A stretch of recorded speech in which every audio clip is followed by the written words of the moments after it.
my father, the chariot of Israel and the horsemen thereof. What's the meaning of this statement?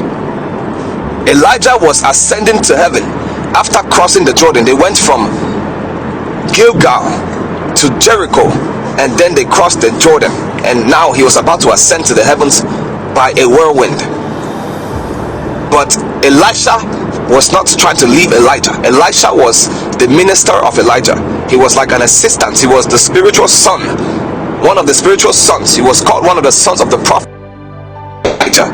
But what made Elisha notable is that he sought after the things that other people will not seek after.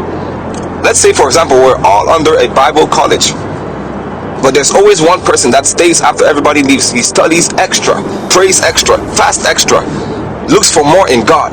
That was basically what Elisha was doing. He saw a man that God had decided to place a dimension of him on, a man that has submitted himself in obedience to God, to the cause of the altar, to the cause of priesthood and prophetic mantle, basically. And because of what Elisha saw in Elijah, Elisha decided that he would give everything to have a double portion of the Spirit.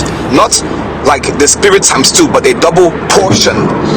For example, if I have a cake and I'm supposed to give everybody one piece, and you want a double portion, I will give you two pieces and give everybody else one. That's what Elisha wanted. But this statement has been so profound to me, and I've never really took time to actually study it until recently when somebody opened it up to me. My father, the chariot of Israel and the horsemen thereof. What is Elisha saying? This was when Elijah was about to go up in a whirlwind up to heaven, because Elijah used to travel. He usually traveled by the whirlwind. When they were looking for him because he decreed a drought over the land, the scripture testified that Obadiah said that whenever any king would try to find Elijah, they would try and they would never find him. And Obadiah said that he knows Elijah's ways, that Elijah likes to travel by the whirlwind. So it was basically a custom for Elijah the prophet to travel by the whirlwind. It wasn't something unusual. He understood the portals of heaven to the point of which he could activate and capture the dimension of travel that you can use the spiritual power to travel by, similar to the Enoch way of traveling, or the way that Philip the evangelist used when he spoke with the Ethiopian eunuch that was basically the treasurer of Candace, queen of Ethiopia. After he spoke with him and he baptized him, once the eunuch came out of the water, Philip had been caught up by the Spirit, and he was going from that wilderness of Gaza to Samaria. He was going to Azotus. He traveled from Gaza to Azotus by the Spirit. So Elijah had his own way of traveling. He was a man of fire, but he also traveled by the whirlwind. So at this point in 2 Kings chapter 2 from verse 11, they had gone from Bethel to Gilgal to Jericho, and they had crossed the Jordan. Now Elijah was ready to go. It was the point of ascension, the point where God sent him to. Elisha followed him steadfastly. The prophets that were the spiritual sons of Elijah, the other prophets, tried to discourage Elisha, but Elisha did not let himself to stop. Everyone was telling him, there's better things for you to do than to follow somebody around. Imagine walking on your feet from one city to another. It's not traveling by horse. At the time, only the kings had horses at their disposal so easily. So Elijah was walking, and Elisha was walking steadfastly, following him. Even Elijah tried to discourage Elisha. From the time that Elisha caught the mantle to come into the ministration of being an assistant of Elijah, Elijah always used to discourage Elisha just to test him. The first instance of meeting Elisha, he threw the mantle at him. He didn't tell him, hey, God is anointing you. He threw the mantle. So Elisha had to use quick thinking and wisdom to understand that it's a call to ministry. It's a call to burdens, to the altar, a call to seek God. It's not a call to have a friendship with somebody. Yes, you can be friends with your mentor, but the main purpose of them being your mentor is so they can mentor you into something. And if that mentor is a good mentor, they will mentor you into something that they may not even have fully captivated, because they want to see the best out of you. They will do everything to show you what they have learned, but they won't mind giving you what they have not learned fully.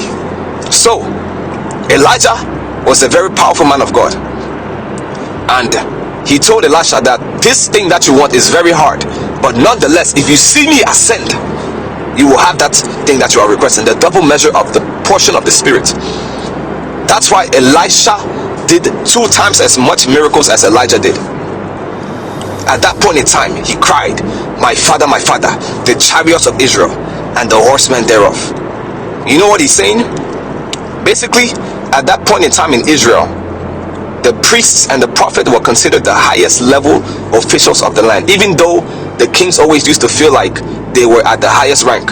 But even the kings, they knew, you can say low-key, they knew low-key that the prophets and the priests were the only ones that could change the trajectory of society. They had the power to command things because they heard from God clearly. They had deep relationships with God, because at the time, salvation wasn't a free gift so available yet, because Jesus Christ had not come yet. So it was basically the God of Yahweh that people called God. That was basically his reference point, and because of that, it wasn't as intimate. So only certain people like Elijah, Elisha, Isaiah, Jeremiah, all those prophets in the old times, only those people were those that were close to God, to the point of which they could hear God clearly. Other people didn't really know how to get to that point. Now we have it so easily and so available, but yet people still take it for granted. We have the Bible on audio, we have YouTube, all kinds of resources, but yet we don't see, we don't hear, we don't understand God as much as these people did. So that's why Elisha cried and said, the chariots of Israel and the horsemen thereof. He's saying, not just because he can see a chariot of fire that was about to take Elijah up, but Elijah himself was considered an army. He was considered the chariot of Israel and the horsemen. The same statement is repeated in 2 Kings chapter 13 when Elisha the prophet was about to die. Then the king of Israel came over to him. The king of Israel was Joash. He said, my father, the chariot of Israel and the horsemen thereof. He repeats the same phrase. He's calling Elisha the chariot of Israel. So these prophets, they had so much authority, so much power, so much dunamis and exousia, dominion power over the territory, that they were considered chariots and horsemen. They were considered an army. They had power to tell the king, this is what God is saying. They were not afraid. They spoke to leaders, they spoke to kings, they spoke to people that thought they had authority, and those people would end up running to them to ask them, what is God saying?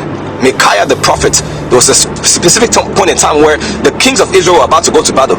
Jehoshaphat and the king Ahab were about to go to battle against Ramoth Gilead, to battle at Ramoth Gilead, and basically they needed the counsel of God. They had a bunch of false prophets, but they, for some reason, they wanted another person's opinion. They knew Micaiah to be a true prophet, but they hated him because he would always speak the mind of God, whether it hurt your feelings or not. So they called him. Imagine, the country is about to go to war, and they call a prophet of God and they say, what is God saying? The point I'm trying to get you to understand is that these prophets and priests at the time, they were considered the leaders of the nation, the real leaders. When Samuel was alive, when Eli was alive, when Ahimelech, all these priests were alive, when Moses and Aaron were alive, they were considered the leaders of Israel. So that's why this phrase, Elijah's phrase, that basically Elisha said to Elijah, that my father, the chariots of Israel and the horsemen thereof. This phrase is saying that you have the power to become a holy nation. You have the power to become a chosen generation, a royal priesthood.